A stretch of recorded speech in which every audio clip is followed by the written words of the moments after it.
Welcome to Read Your Channel, the English Reading Rescuers Avenue of SDO Urdaneta City.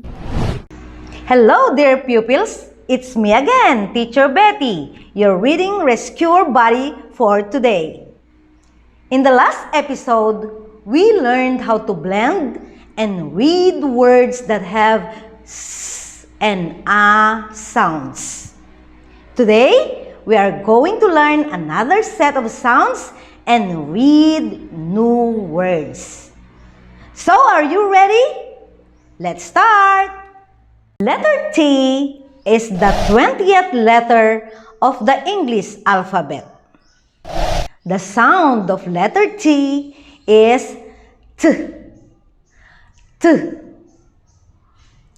Examples of words that have T beginning sounds are T, 10, T, top, T, tub. Again, T, 10, T, top, T, tub. Let me see if you can identify these pictures. What is this? Yes, this is a towel. How about this one? Yes, that's right. This is a tape. What animal is this? Correct. This is a tiger. What is the beginning letter of each word? Yes, they begin with letter T and the sound of letter T is T. T. T.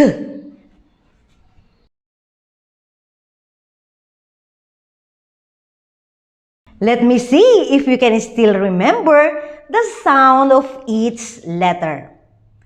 The sound of letter A is A. A. And the sound of letter T is T. T. T. Now let us read these words. T. T. T. T. T. T. T. T. At. At. At. At. T. A. Ta. Ta. Ta.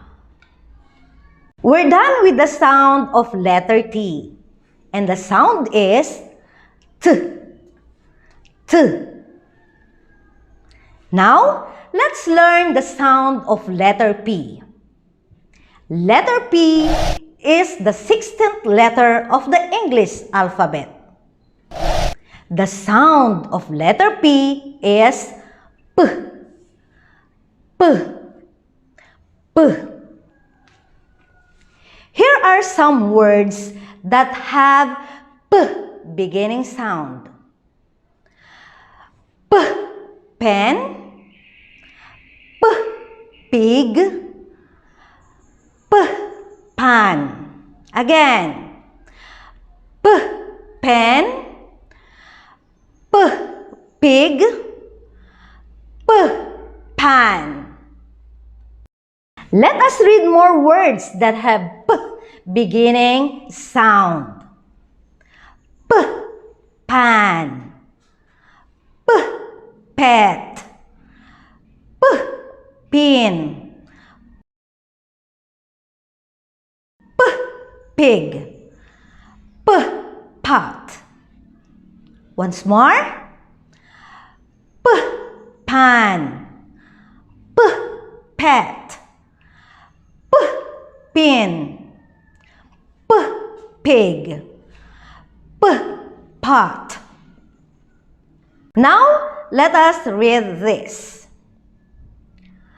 P. P. P.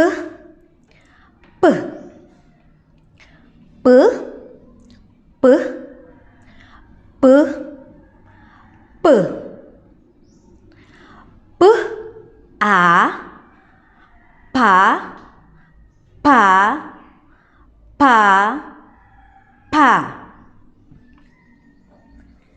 Now we have already identified the sounds of the letters S, A, T, and P.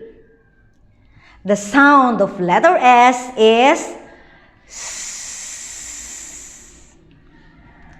The sound of letter A is A.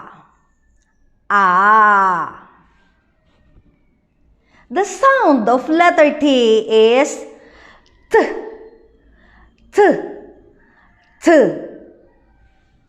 And the sound of letter P is P.